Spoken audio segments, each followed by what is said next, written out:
on this Thursday night. I think I have a right to know about the product in my body. After our stories on the devastating consequences of some medical implants, Ottawa promises action. Help may be on the way, but when?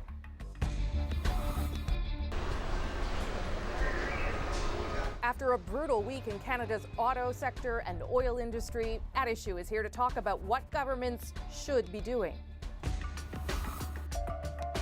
It's like a dream, you know. I'm going to cherish it for all my life. And get set for a hockey story like you have never seen before. India's national women's team with an assist from Hayley Wickenheiser. This is The National.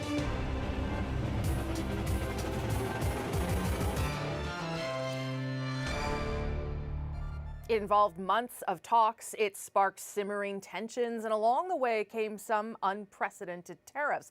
But despite all of that, NAFTA negotiations turned into a USMCA deal. And tomorrow it will be signed by the leaders whose teams hammered it out, including, of course, the Prime Minister.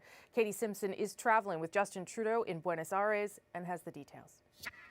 Talk about down to the wire. With just about 12 hours notice, Canada finally confirmed that, yes, it will take part in tomorrow's USMCA signing ceremony. Prime Minister Justin Trudeau, Mexican President Enrique Peña Nieto, and U.S. President Donald Trump will all be there together to sign the pact. That is incredibly surprising, considering senior Canadian officials had said publicly they would not have Trudeau standing and celebrating next to Trump as long as U.S. steel and aluminum tariffs remain in place. And we have confirmed that, yes, steel and aluminum tariffs are not going anywhere, at least not for now. The reason this was so last minute is that there were several issues within the new trade pact that had not been finalized. Sources have told CBC News a big concern for the U.S. was more transparency in how Canada's dairy sector operated. The U.S. also had problems with LGBT protections within the trade deal, and the Canadians wanted the language to be crystal clear that its auto sector would be protected if Donald Trump decides to put tariffs on the auto sector one day. One source I've spoken with tonight says that these issues have been resolved. It's likely as well Trudeau is going to face criticism back at home when he does return to Ottawa for signing without getting those tariffs lifted. But it looks like the government sees there is greater benefit in making sure it gets continued access to its most important trading partner. Katie Simpson, CBC News, Buenos Aires. Katie will have more from a big day, as it turns out, in Argentina tomorrow night on the program. Of course, tonight's news comes after a week that has been filled with big economic news in this country. And the At Issue panel is here to talk about GM, the oil sector, and what governments should do when companies take a hike. Andrew, Chantal, Jason Markusoff join me a little bit later on the program. Okay, let's go now to an issue we've been on all week. The heartbreaking stories of Canadians whose lives have been cut short or changed forever because their medical implants didn't work the way they were supposed to. And tonight, our joint investigation with Radio Canada and the Toronto Star seems to have spurred change. Here's Vic Adopia with what the federal government is promising and what it means. Good morning. Noni Weidman's workday goes beyond feeding the pigs and tending to her animals. For the past 6 years, she's been doggedly pursuing Health Canada to find out about the pelvic mesh that was breaking apart inside her, demanding to see the clinical evidence that it's safe. But she's not allowed to see that data. I think I have a right to know about the product in my body. Being kept in the dark, a recurring complaint from patients we met. We also revealed how devices are licensed by Health Canada with limited evidence of their safety. This was the standard. And the flaws within the system when patients, even doctors, discover problems with devices. Today, the health minister responded with a statement. I'm deeply concerned by recent reports of serious issues Canadians have been facing with implanted medical devices. She also vowed to take action by working to improve the amount and quality of evidence used to approve higher risk devices. She also said she'd work to improve the reporting of device problems by manufacturers, health professionals, and patients, and she promised more transparency by sharing all that information with the public. I'm extremely strongly in favor of full transparency. This cardiologist welcomes the government's moves. More medical devices on the market mean the potential for more or failures, however infrequent. With so many health jurisdictions recording this information, somebody like Health Canada needs to coordinate. We have a problem in Canada, which is data tends to be siloed within the walls of the institution where the data is created. And we are absolutely committed, but we need partnerships to help us break down these silos so we can combine all the data that is most useful for patients. When devices such as pelvic mesh and artificial heart valves and hips fail, this Toronto pathologist tries to determine why. He says he's encouraged by Health Canada's vow to improve the collection of data about problem devices, but he says it must be shared quickly and widely to make a difference. And monitor it in real time. This way you collect the data, and this way you also do a surveillance. You can stop the device before too many patients are hurt. Okay, I want to talk about the federal government's response here, Vic, because Vic, the goal seems clear, the details just less so. So what are you going to be watching for tomorrow? Well, I've spoken to actually a few health professionals just for their thoughts too, because I mean, I think overall there's sort of a quest for more transparency, and sharing of device information really is the key. And they want to see details from the government about its plans to monitor patients once devices are put in them, because as we've shown in our stories, that it's really life experience is the only real evidence about how durable and safe these devices are. And so, I mean, the idea of a device registry, where's that going? Well, I mean, that's complicated. There are various politicians, doctors, and groups have long been calling for a patient device registry, and that's where a patient registers their device and contact info, and that patient's experience with that device is shared with other doctors and hospitals. But to set up something like that that works in real time is complicated, because patients' information, according to one of the physicians I spoke to, can't be shared across provincial boundaries, and there have been long-standing concerns about privacy too. And it'll take a lot of political will to make something like that happen. Okay, Vic Adopia, lots more to come tomorrow. Thanks very much. You're welcome. Now, as our reporting on medical devices has rolled out, more people from across Canada have been sharing their stories with us. So if you've had an experience that you think we should know about, let us know. Best way to reach us, by email at medicaldevices@cbc.ca. And if you want to look up specific information that's relevant to you, CBC News has created a database with information directly from Health Canada. You can check it out online at cbcnews.ca/medical devices. Donald Trump's former lawyer made a surprise appearance in a U.S. courtroom today where he made an even more surprising statement. Michael Cohen pleaded guilty today to lying to lawmakers on Capitol Hill, not about his financial crimes or hush money payments he made while working for Trump, but about his boss's business dealings with Russia during the presidential election. Paul Hunter has more on the revelations and their timing. Mr. Cohen, Mr. Cohen, Mr. Cohen. Surrounded as he stepped out of the courthouse in New York today, Michael Cohen's admission had been straightforward. He lied to the U.S. Congress. Cohen, once Donald Trump's personal lawyer and confidant, had just made a stunner of a plea deal, pleading guilty to false and misleading statements last year about Trump's involvement in a giant real estate project in Moscow, something Cohen now says continued well into Trump's 2016 campaign for the White House. The lie, says court documents agreed to by Cohen, was to minimize links between the Moscow project and individual one, aka Trump, in hopes of limiting the ongoing Russia investigations. Critically, the deal, struck with special counsel Robert Mueller, comes just days after Trump gave written answers to Mueller on a series of questions on possible links between Russia and the 2016 Trump campaign. Trump's answers came before he'd have known how closely Cohen is cooperating with Mueller. He's a weak person and not a very smart person. On Cohen's plea deal today, Trump was blunt. Very simply, Michael Cohen is lying. That said, Trump then unexpectedly canceled a planned meeting with Russian President Vladimir Putin set for this weekend's G20 in Argentina, citing Russian aggression in Ukraine 4 days ago. Meanwhile, on Capitol Hill, Democrats had their own bottom line on Cohen's plea. It means that when the president was representing during the campaign that he had no business interests in Russia, that wasn't true. Michael Cohen's now also said to have spent some 70 hours meeting with special counsel investigators. which raises a couple more key questions. What else does Bob Mueller now know? And when will he act on it? Paul Hunter, CBC News, Washington. And for a little more insight on all of this, I'm joined by the CBC's Keith Bogue. What is the big picture here with this story, Keith? Well, Rosie, one theory of what's happening that got a lot of traction today is that Robert Mueller is actually delivering his report through these indictments. That means Mueller is effectively doing an end run around the acting attorney general who was appointed by Trump to oversee the investigation a few weeks ago after Trump fired Attorney General Jeff Sessions. It might be Mueller's way of making sure the story comes out whether the acting attorney general likes it or not. Now, the evidence for this theory is in the amount of detail Mueller reveals in his documents. It's way more than he's legally required to. It's what's sometimes called a speaking indictment because it tells a story. And that's what we saw today. Michael Cohen's crime, lying to Congress, wasn't a particularly big deal, probably won't even affect his sentencing. But the story the indictment told about Trump, about how he continued to try to develop a business relationship with the Kremlin while he was running for president, that was a big deal.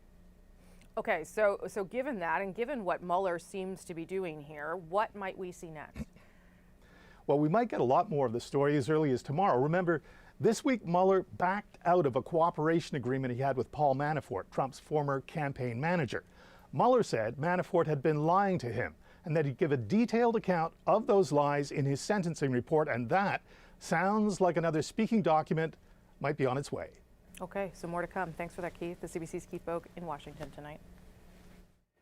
We want to go now to another CBC News investigation. Every day, hundreds of float planes take off from and land on waters across this country. In fact, Canada is home to the most seaplanes in the world, and the busiest ports are on the BC coast. Vancouver alone sees more than 400,000 passengers on about 36,000 flights each year. Big numbers. But there have been accidents, and the Transportation Safety Board has long called on the government to create stricter safety rules. Now, the head of the TSB is speaking out, and so are some survivors of a crash that killed their loved ones. Our Eric Rankin is breaking this story for us tonight. Those loved ones you never will, right? Many of the seats at the annual gathering of Saturna crash survivors sit empty, as if occupied by ghosts. If we had had pop-out windows, I really believe that the majority of people on that plane would be here alive today. Me too. Our table would be full. Exactly 9 years ago, a Beaver float plane stalled and crashed shortly after takeoff from Saturna Island in BC's Gulf Islands. All 8 on board survived impact, but the plane started to sink. 6 passengers couldn't escape and drowned, including a mother and her 6-month-old daughter. You're just stuck in a tin can that, you're trapped. Only Barbara Glenn and pilot Francois Saint-Pierre survived because doors beside them cracked open, other doors jammed. Maybe we could have done this, maybe we could have done that. But at some point, those people are gone. After investigating the Saturna tragedy, the Transportation Safety Board made 2 key safety recommendations: that float plane operators install rapid emergency exits, such as pop-out windows, and that passengers be required to wear personal flotation devices, or PFDs, during flights. 9 years on, the industry regulator, Transport Canada, still hasn't brought in those changes. It's time to get on with it. Now, the chair of the Transportation Safety Board is calling for action because people keep drowning. In 2011, a young boy in a Quebec float plane crash. In 2012, 2 men after a Northern Ontario accident. This summer, 5 people died in 2 crashes in BC and the Northwest Territories. We're seeing some of the same types of issues recurring over and over again, and that's why we feel it's so important to take action quickly. CBC News has learned the delay has been due, at least in part, to pushback from the float plane industry. Documents obtained under Access to Information show in 2011, an industry stakeholder group urged Transport Canada to reject rapid emergency exits, citing prohibitive cost. The regulator backed off. In 2016, the industry complained about the cost of mandatory PFDs. Transport Canada said PFDs could be required anyway. Now the Transport Minister says new safety regulations are coming. I would say to you that that's going to be soon, a matter of months. Some float plane operators have installed pop-out windows voluntarily and say they don't want to be seen as resisting safety improvements. We just want to make sure that when the regulations come out, they're they work for us, so that we're not going to have to pass too many costs down to a customer. For the Saturna survivors, change should have come years ago. Patrick Morrissey wasn't on the plane, but it was his wife and infant daughter who died. I used to be angry. I used to be frustrated. Now I'm just sad because how many more have to die? Eric Rankin, CBC News, Surrey, BC. Let's bring you back to Ontario now, where a police officer is in hospital tonight, and the circumstances are very unusual. He's alleged to have been shot by a fellow officer, reportedly multiple times. Now, this was the scene earlier today after the injured officer was taken to a nearby hospital. Renee Filipponi is following this story for us. And Renee, I understand there's a lot we don't know, but what can you tell us? Well, Andrew, the Special Investigation Unit is now on the scene, and we know that around noon there was some sort of altercation between the two men before the shooting, but no sense of what it was about. Now, it happened in the small town of Pelham, Ontario. That's just across the lake from Toronto. Now, both officers involved are members of the Niagara Regional Police, and they were there investigating an impaired driving crash from earlier this month. Now, police say they are looking into the relationship between the two men, but they would not elaborate any further. So the SIU has to conduct a full and thorough investigation. At the end of the investigation, the SIU director will determine if there are reasonable grounds to lay charges or not. But a full investigation has to be completed before that can happen. Now, the 52-year-old Niagara Regional officer who was shot was taken to a nearby hospital and was then airlifted to a trauma center in Hamilton, where he's now listed as stable. And local media are reporting that officer, Andrew, had a history of being disciplined by his department. Now, at this point, no arrests have been made. All right, we'll keep watching for developments. Thanks, Renee. You're welcome. Still ahead on The National, meet the players of the Indian national women's hockey team. Erin Collins takes us on their long journey to Canadian ice. Plus, reggae music has been deemed a global cultural treasure. What it means for Toronto's reggae community in our moment. And the commissioner of the Ontario Hockey League speaks for the first time since damning allegations emerged about what happened on his watch. Totally repulsive, the stories. So much disappointment. We had failed Dan and the other players involved, in my view.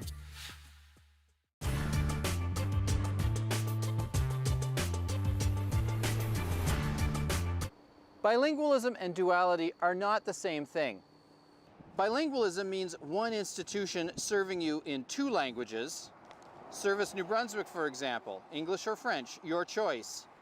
Duality is two institutions, each of them serving people in one or the other language. Education is the only area where the Constitution clearly requires duality. So there are two school systems, mainly so that Francophone kids can learn French without being overwhelmed by English. For all other government services, though, like this hospital, bilingualism applies. Now, you've probably heard a lot during the election about duality in healthcare. There are two health organizations, one working in English and one in French, and each of them run their own hospitals, but they aren't duplicate hospitals for English and French. In St. John, Fredericton, Bathurst, Campbellton, everywhere but Moncton, there's only one hospital, and it must provide bilingual service. So that's not duplication, and it's not duality. Ambulances must also provide bilingual service, but a shortage of bilingual paramedics has led to problems. The PCs and the People's Alliance say, let's find a way around that requirement. But the law and this court order say you can't do that. Now, let's stop and go back to duality for a second. The People's Alliance talks about ending duality. That's why we are committed to ending duality. But leader Chris Austin acknowledges education duality is in the Constitution and it's not going to change. It's dual busing that bugs him. There has never been a clear court ruling on whether school buses should be considered part of the school system when it comes to duality. In 2016, the Liberals said they would leave it up to local school districts to look at sharing buses to English and French schools.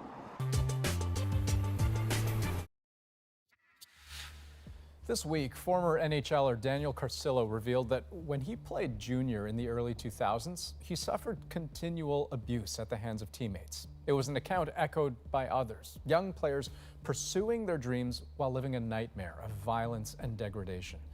It's something even current NHL players say might be in the past, but needs to be in the open right now. Probably not as bad when I was playing. Does it surprise me? In all honesty, not really. I think it got really cracked down on when I started coming into junior, so I didn't get any of that kind of stuff, thank God. It's definitely an important conversation to have. I think it's good that it is coming out now. And now that it is out in the open, the OHL, the league in charge of the team Carcillo and others were on when the alleged abuses happened, it's coming forward. Just hours ago, in response to the media attention, the OHL announced it has reached out to its teams to provide a refresher on its hazing policies. Joanna Remiliotis has more. Okay. The acknowledgement and the apology came quickly. David Branch admits the Ontario Hockey League failed to protect its players. Totally repulsive, the stories. So much disappointment. We had failed Dan and the other players involved, in my view. And it's shocking, you know. I don't know how else to put it. One of my teammates being taped to a table, ass up, naked, being whipped with his own belt. The revelations unraveled this week when former NHLer Dan Carcillo disclosed the abuse he experienced and witnessed as a teenager while playing with the Sarnia Sting. We had to endure that abuse, that daily abuse, and it was something that I thought was normal, that everybody else was going through. Carcillo says he hit a breaking point after an initiation called the Sweatbox. He and several other rookies were stuffed naked into a bus bathroom. He complained to managers. Branch says he did go to Sarnia to investigate and was told nothing serious had happened. We didn't know. If we had, we would have acted. And we hopefully are in a better place today because of the programs that we put in place to support the players. Is said to have charged off the bench during practice yesterday. Branch says the league cracked down on hazing when it did learn about it. The trigger was an incident in 2005 that made headlines involving the Windsor Spitfires. The coaches were suspended. The team fined thousands of dollars. But Carcillo says a toxic hockey culture kept the lid on other incidents. And in the last week, his former rookie teammates have come forward, including Ryan Muntz and Charles Amodio. All say the head coach at the time, Jeff Perry, was well aware of the abuse. But does that suggest to you that the people who were there, the coaches, didn't think this was serious enough to report? If it occurred, and I have no reason to doubt the young men, where there was a real breakdown maybe is the players didn't know who to really trust and turn to. There was certainly some people not expressing themselves and providing proper leadership. And what's your message to them? Come forward. Is that message directed to Jeff Perry? He's the head coach at that time, yes. And what would you want to hear from him? I'd let him to decide.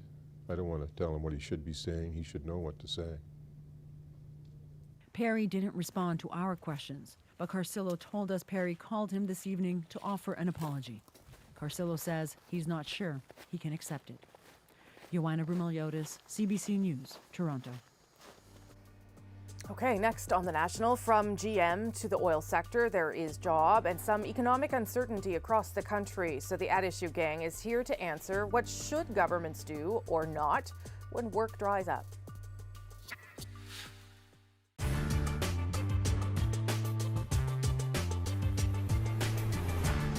You have tickets for the late show? Yeah. How did you get the ticket? My grandfather. Your grandmother approve of the Beatles? Yeah, she's a real good egg. I think they're grand. Marvelous, marvelous, marvelous. Why do you say that, girl? Oh, yeah, nice, clean boys. They're decent, clean boys. Anything you want them in this country. Look at the graduates falling up. Which is your favorite, sweetheart? Starting with you. Paul McCartney. You want to marry Paul when you grow up? Yeah. You would like to marry Paul, would Yes, you? sir. You think there's any chance of that?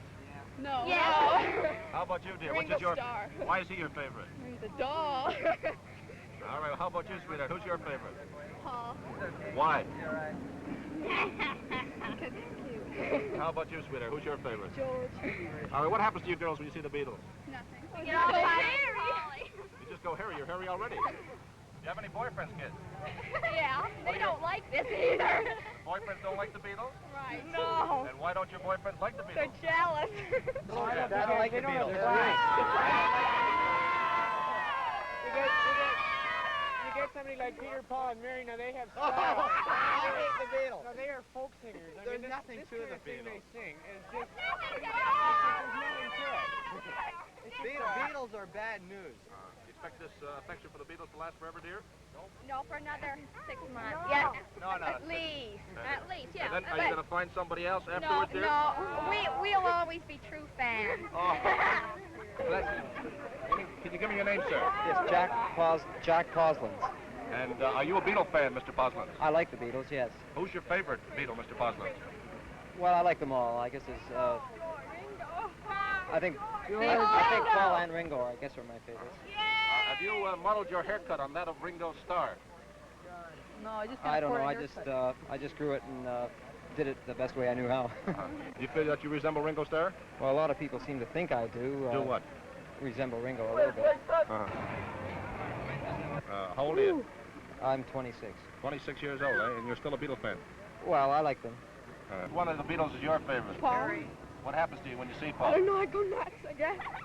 All right. What about you? You John your favorite? Yes. Why? I don't know. He just appeals to me. Just to your house, sweetheart. I don't know. I think he's good looking. I think he's good looking. What about you, dear? Oh, I love George. Why? Oh, he's just fabulous. I really love him. There has been objection to the kind of example you're setting by smoking in public. Have you ever considered giving it up? No. Why should we? No. We don't set examples. Everybody else smokes in front of everybody else, you know. And we don't set examples to people, you see. Yeah, why should we, you know? We even drink.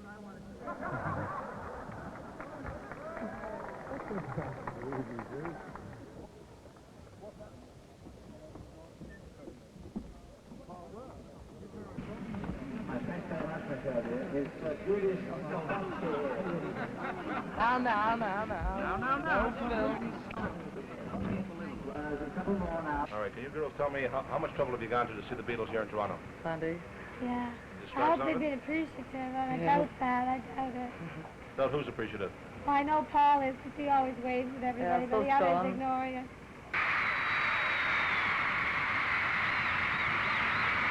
Oh, they're absolutely marvelous. I'm so proud, and I'm so proud of the Toronto teenagers as well. I think they behave themselves.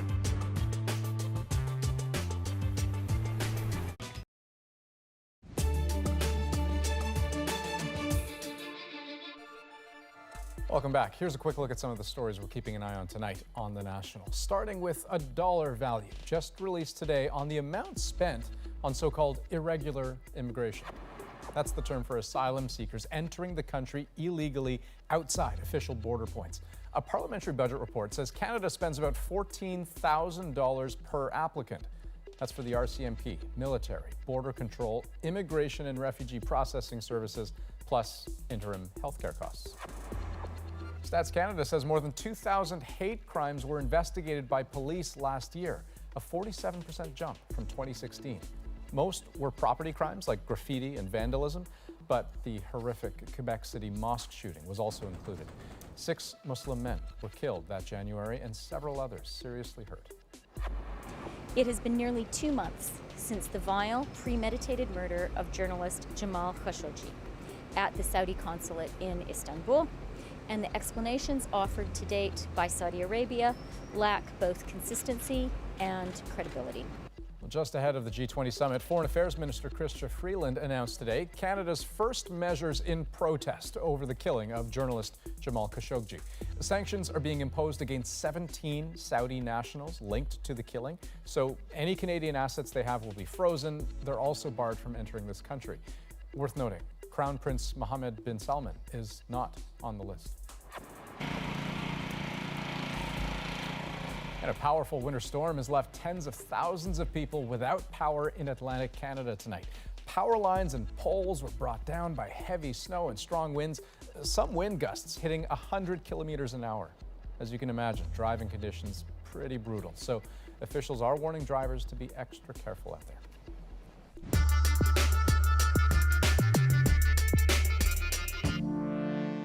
Our focus is on the families right now, making sure that we are supporting the folks who are facing difficult times. We can't allow Canada's #1 export industry to go without a fight. I'm suggesting that the carbon tax is making Canada a less attractive place to do business and to produce things. Alberta is facing an economic emergency requiring immediate action to save jobs.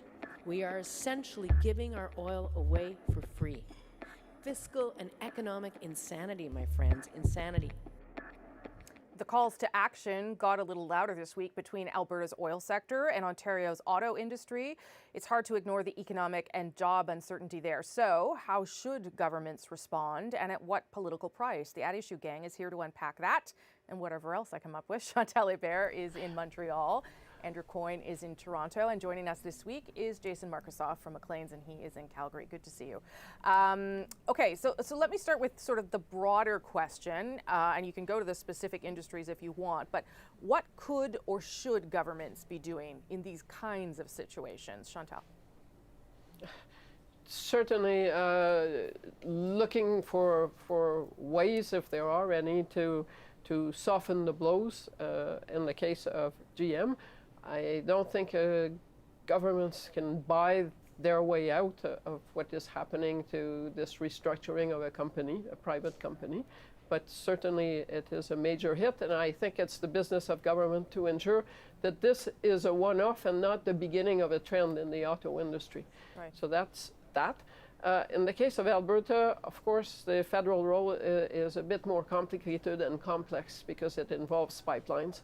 And at this juncture, the sense you get from the federal government, at least so far, is that they bought a pipeline. They are trying to find a way out of the quandary on Trans Mountain, but there is also a sense that they've expended a lot of political capital on this issue, and that there isn't very much more that they can see that they can do in the immediate. So the issue, or that the ask, I guess, that the Premier of Alberta, Rachel Notley, had for them to invest in trains seems to be going nowhere. And today she said, well, I'm going to at least go ahead with part of that on my own today. So, Andrew, is there a role for government in supporting industries like this when they are in crisis or collapsing, or however you want to frame it? There's a role for government in supporting workers, less so in supporting industries. So Chantal's absolutely right. When people are caught in this type of situation through no fault of their own, it's government's role to help them make the transition to some other employment. And I'm not trying to minimize how difficult that will be for a lot of these people. But those people are there in large part because of previous supports to that industry. That they were told that if the jobs will remain in Oshawa because governments had previously propped up and bailed out and subsidized the car companies and the car industry. And if there's anything that this should teach us, it's when you try and buy jobs, the jobs just remain as long as the subsidies do. And they don't last after that. And what happens is the car companies just keep coming back for more and more and more and try playing them off against each other. It's a losing game. The only way you're ever going to get jobs to stay in a place is because it makes sense to the company and the industry to be there. That's the only guarantee you have. Right. So I don't know how much, everybody's trying to capitalize on this for political gain, right and left. And so I don't know, I don't think the carbon tax had anything to do with this. I think when you see that they closed 4 plants in the States as well, going forward, absolutely, you want to do everything you can as an economy in Ontario to make yourself an attractive place for car companies and everybody else to invest, but not in ways that involve buying jobs, but simply in creating the kind of environment where companies will want to invest there because it makes sense to do so in rational economic terms. Right. So, Jason, to both of our friends' point there, it is true that the oil industry is a little bit different. First of all, the scale of the layoffs, how much bigger it is as a source of GDP in this country. But is there something for government to be doing here? I'm not sure it's what Rachel Notley is suggesting, but what kind of response would make sense, if any? Well, I mean, we're in this remarkable phase where the leader of the opposition, one of the most conservative members of Stephen Harper's cabinet, is advocating a command and control, heavy-handed economic move of ordering all industry in the oil sector to move in lockstep to dial back its production to help lower this or ease this oil discount, and if by Jason Kenney doing this, coming from the right to do this, this gives Notley some remarkable room to do this herself and to toggle the levers. You could imagine the backlash if an NDP premier on her own was suddenly mandating what the oil companies can and can't do. There's this, the whole idea that people have these, the old right-wing rhetoric, we're going to run government like a business. Well, that works up until the moment where the chips are down and only government can come and step in. Because people expect the government to come in when the shareholders make a decision that this isn't economical and when whole industries are at stake. This is why the bailout in 2008 worked when it was a momentary crisis situation because of the credit facility issue. And in this case, this is a very temporary, momentary problem for the oil patch because of the lack of pipelines. A lot of people here see this as the government failed on pipelines. The government is the only one that can fix this.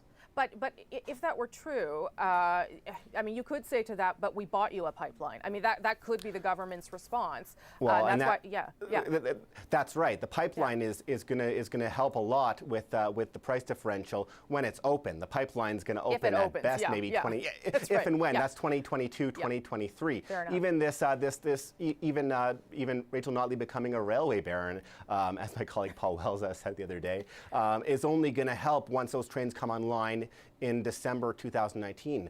You're hearing a remarkable number of very conservative, very pro-free market politicians and business leaders in Calgary saying that, yes, this is the point at which we actually need the government to step in and toggle the levers of production for the whole province. It's a very unusual situation, but this is being seen widely as the only thing that can really erase this major risk in the short term. So while the situations are different, I mean, they are similar in that there are problems and broader economic questions at issue as well. But Chantal, what are the politics involved here? If the federal government is willing to buy a pipeline because it's, they say, in the national interest, why aren't they willing to do X, Y, and Z to help other industries? But I think it's a completely different proposition. What is happening in Oshawa is what happened here in Quebec when GM closed its last plant in the province. But it does not, so far, involve the entire auto industry. It's a business decision that GM is taking. It is reallocating resources to a different model for what it thinks are the times that are coming. What is happening in Alberta is in no small part related to the fact that the province lacks the capacity to get all of the oil that it produces to Tidewater, and so is losing out on this, and in a way that affects just about the entire industry in the province, not just one section of it. So I think that's completely different. That being said, I am not discounting the fact that Alberta is on the verge of a provincial election, and that plays in the rhetoric on both sides. Both the NDP and the Conservatives in that province. Another way, Rosie, of describing the difference between the two situations is the problem in Ontario that they're facing right now is the legacy of past actions by government in areas that they shouldn't have gotten into. That is to say, of subsidizing the auto industry to stay larger than it really should have been by market forces alone. The problem in Alberta is the failure of governments to act in areas where they should have acted, i.e. in getting approvals for pipelines. And having dropped the ball on that, it does open the way for people to make arguments, whether they stand up or not, that government, having created this problem, has an obligation to help people tide over until they can fix the particular problem the government made. That's a good way of explaining it. Jason, let me end with you, though. If it doesn't seem like what the federal government has done so far is satisfactory to people in Alberta, particularly people working in the oil industry, I'm not saying that it should be, but what is the political cost to the federal government of not going any further? Well, we talk about the oil price differential out here a lot. I think there's also in Alberta a Trudeau differential. Everything that he does will have a large degree less of credibility than it would if anybody not named Trudeau would do it. Trudeau came out here last week, and I think he was sort of gobsmacked in a way that people don't give him more credit for buying a pipeline, which is ultimately, once it's built, if it's built, a $12 billion proposition. And so does that make sense to you, Chantal? Because it seems in the things that Jason's been writing, some other people have been writing, that there is this sort of central Canada versus Western Canada feeling out there, and that disconnect, yeah. But I do think he's right about the Trudeau thing, not the central Canada thing so much. Okay. If Stephen Harper were Prime Minister, I'm willing to bet good money that he would have been reversed in courts on his pipeline projects in the same way as Trudeau was. I'm assuming he would have bought a pipeline, but I'm not sure. But if he had, he would probably have been treated more like a hero than the way that Justin Trudeau was treated. So, Andrew, this will really be the last word. What, if anything, is there for Trudeau to gain from doing that kind of thing? I mean, it almost shows you that trying to help an industry, it may not always have a political payoff. And oftentimes you just store up trouble for yourself, there's no doubt. In this case, you know, I think it's a sort of the inverse of when Harper mishandled the environmental file and made it seem as if he was the enemy in this. Having said at one point that he's going to phase out the oil industry, even if that was also Harper's position in the long term, it's very hard for you to get a hearing, even if you're trying to help the oil industry.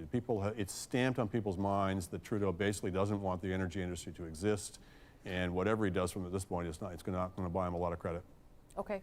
Good talk, everybody. Thanks for that. Appreciate it.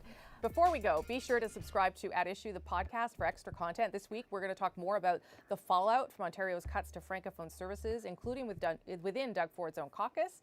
Look for it on iTunes, any major podcast app, our website, cbcnews.ca/The National. And next on The National, Hayley Wickenheiser, Wayne Gretzky, the Stanley Cup, and the national women's hockey team of India. Our next story has them all. Coming from a community like we do come from, and where women are not given the priority, we are told that you're supposed to get married, you're supposed to, like, you know, start a family, playing for the nation. Like it's a big deal.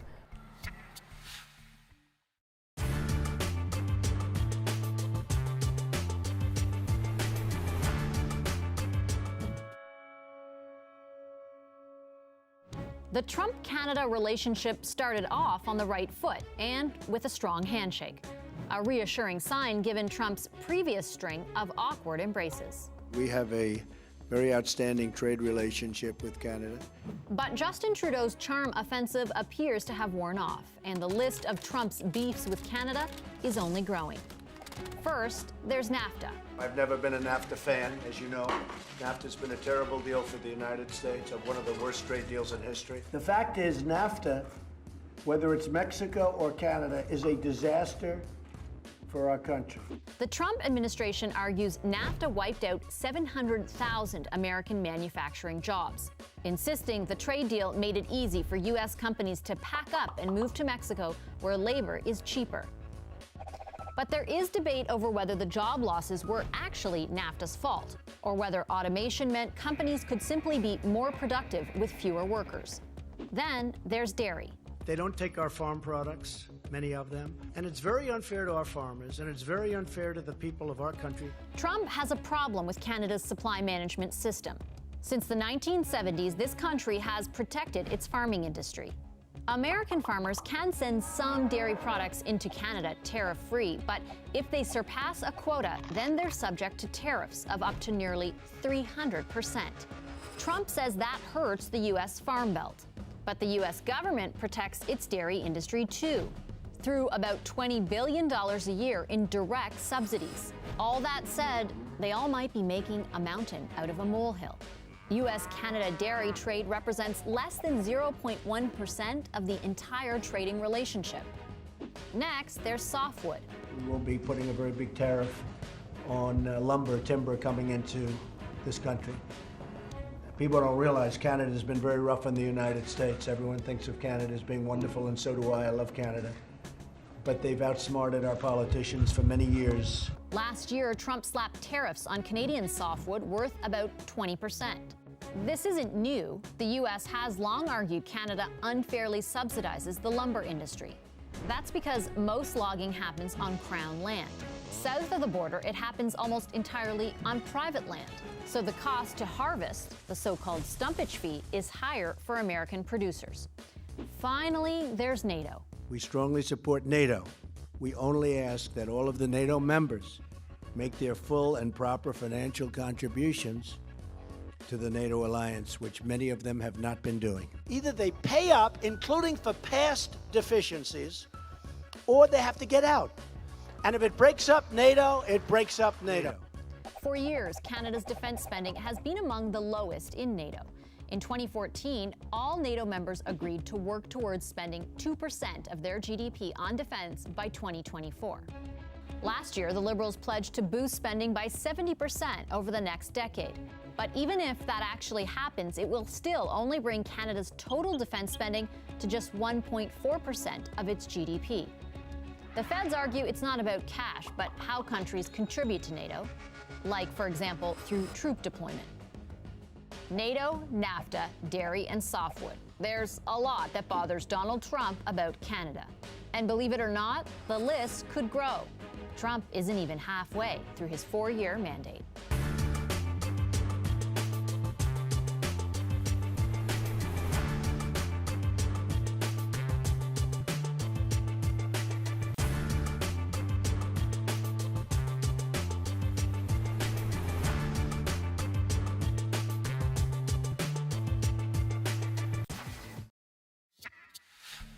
Hockey season is well underway in this country. That means players are hitting the ice, cramming in extra practice time, dragging their gear to tournaments, and dreaming of championship glory.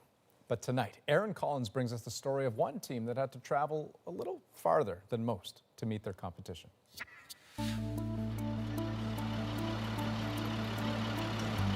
This is the final leg in an epic hockey road trip. Hi, how are you? Good morning.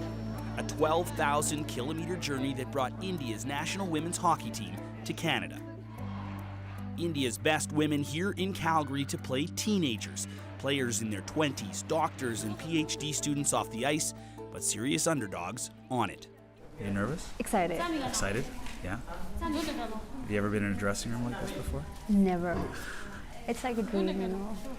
I'm gonna cherish it for all my life. Like any team on the road, India will lean heavily on their goalie. Most important position in the game, right? The goalie. Exactly.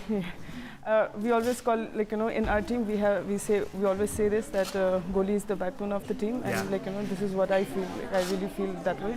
A lot of pressure. A lot of pressure. Final prep done, it's time to hit the ice. But the story of how this team got here starts much earlier. This is Ladakh, a remote region in northern India high up in the Himalayan mountains, an area as crazy about hockey as Canada. A YouTube video about women struggling to find gear and ice time in Ladakh caught the eye of Haley Wickenheiser. So Wickenheiser went to Ladakh, handing out 73 bags of gear, running practices, and trying to figure out how to get Team India to Canada.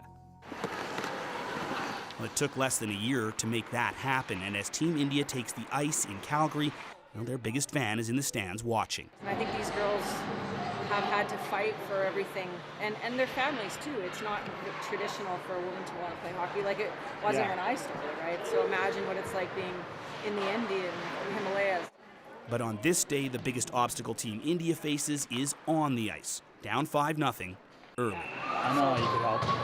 Yeah, I might have to put the skates on tonight. Maybe they'd let me play, like the sixth player. Just maybe a shift? Like just a shift. India's first game, a loss, but for these players, just being here is a win. Everyone here is proud of what you're doing. You're actually making it a lot easier for girls in your part of the world to do anything. Inspiring a nation of young women, no easy task. Luckily, Team India has some inspiration of their own. A front row seat to watch some of the biggest stars in the game prep for the Battle of Alberta on a Saturday night. A great day with perhaps the greatest surprise still to come. This is Wayne Gretzky. Oh my God! Wayne Gretzky. These are the girls. This is Team India. But this trip, this team is about much more than hockey. Coming from a community like we do come from, and where women are not given the priority, we are told that you're supposed to get married, you're supposed to start a family at a very early age. I think now seeing us going outside, playing for the nation, it's a big deal. They may be a big deal, but back in their dressing room, Team India has more pressing concerns. They've yet to score. Game 2 starts better for India. Both teams trade chances. Then early in the first, they score, and the celebration is on. Team India would score twice more in a loss. They wouldn't score again in the tournament, finishing last. But they did win over fans everywhere they went, including landing a shopping spree at a local hockey store. For once, spoiled for choice instead of simply making do. A chance to score some much-needed new gear for themselves and others. I saw you on the phone. Are you getting something for someone back home? Yeah, my brother. Back in home, it's morning, so maybe they are not picking up. Yeah. He wants some blades, yeah. So they are sleeping right now, so it's probably hard to get them. He's gonna regret missing that call. Ah, Lord. He's gonna kill me. But this team isn't here to shop. They're here to skate, stick handle, and shoot. Even with the tournament behind them, they're back on the ice, running full practices, honing skills and techniques they'll take home to India. You must have some plans for when you go home to share what you've learned. Yeah, whatever we are learning here, we are going back to the hotel, and then we're noting down everything, whatever we are learning, and definitely we're going to use it back home. And we also we coach the younger kids, especially the girls. We do our own coaching camps. As Team India's time in Canada winds down, they receive one last gift from the hockey gods.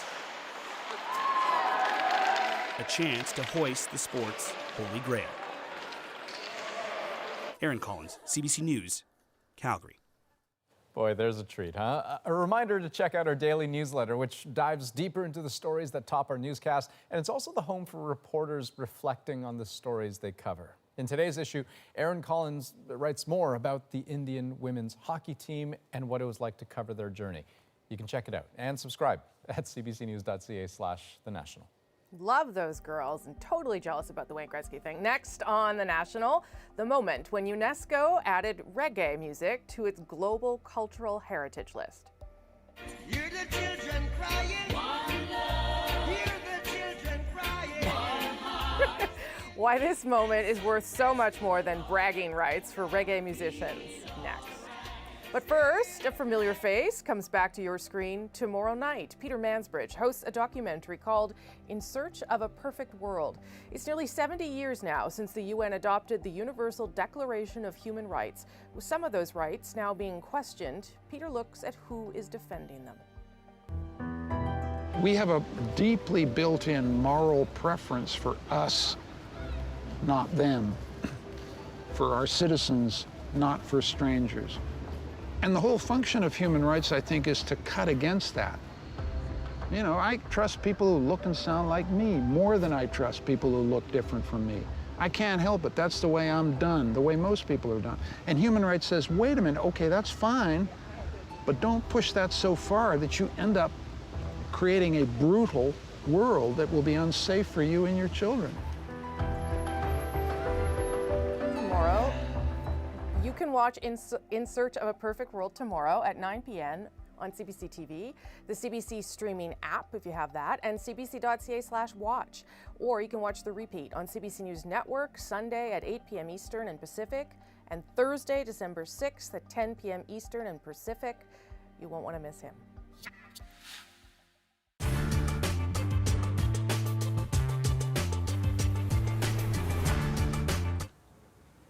We are prepared to withhold our services however long it takes.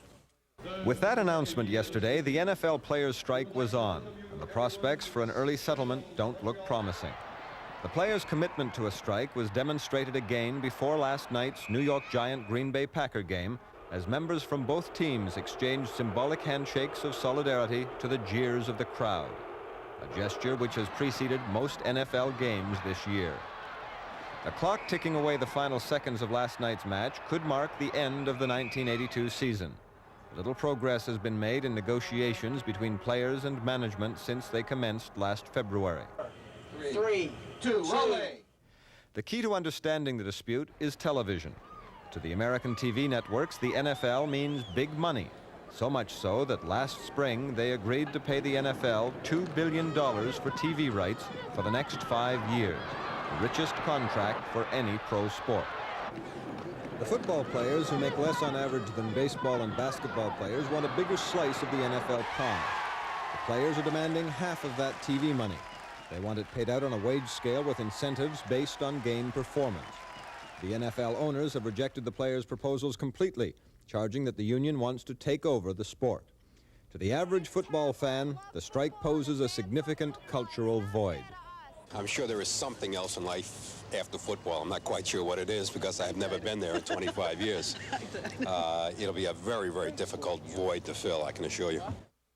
Can it really be all that bad? The U.S. networks, which are the biggest benefactors of the Sunday afternoon melodramas, promise not to leave their loyal fans in the lurch. One network, NBC, even has plans to broadcast Canadian football. To get a perspective on the issue, we asked New Yorker Joe Flaherty for his views of the strike. From the somber tones of sportcasters and newspapers, one would think the National Football League strike was the equivalent of a breakdown in the SALT talks. A tragedy for the game, for the fan, a curse on both houses, that sort of thing. Nobody had the honesty to mention the bookies will suffer most. All it really means is most of addicted North America will have to find some other way to spend Sunday afternoon and Monday nights. Perhaps reading a book will come back into vogue, or love in the afternoon. Heavens forbid, paying attention to our kids. One realizes none of these pleasures compare with checking out thesauruses to divine what the hell Howard Cosell is talking about on Monday night. Also, we might concentrate on that most glorious of games, baseball, without interruption. Currently, 4 marvelous divisional races are being pushed off the airwaves and the sport pages by pigskin folderol. But alas, these pleasures are not to be. NBC has announced its intention of televising Canadian Football League games. I find this a serious breach of the good neighbor policy. 12 of Canada's brightest kids. How many quarters does it take to make $11? 45. Wow. One coveted title. Come on, Zoe! Canada's smartest person junior. My heart is going a mile a minute. Wednesdays at 8 on CBC.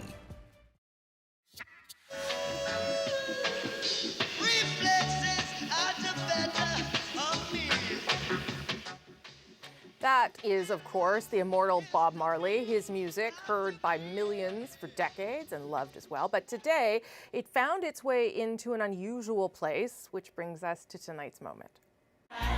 Hear the children crying. One love. Hear the children crying. One heart. This is not normal for the UN, a bunch of stuffy officials moving to the sound of One Love.